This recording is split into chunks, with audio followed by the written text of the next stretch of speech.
Hi, this is Rech, physical therapist at Rech Physio, showing you a stretch for your shoulder if you have limited range of motion prior to getting a shoulder replacement.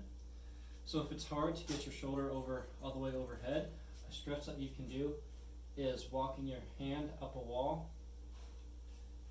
and then as you get to your end range, trying to lean down to stretch that shoulder or that arm up. And you want to hold that for 30 seconds to a minute, and try to do that a couple times a day.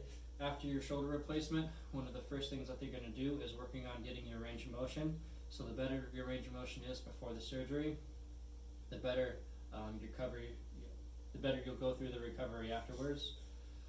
So you can do it that way. If you have something available to you where you can hold to the top of something like this and then kind of pull back, that provides a little bit of traction for the shoulder and might make the stretch feel a little better.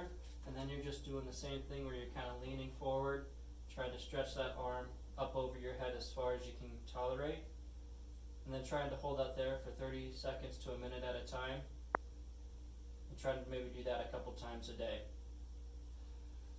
With any exercise for arthritis, you want it to be tolerable.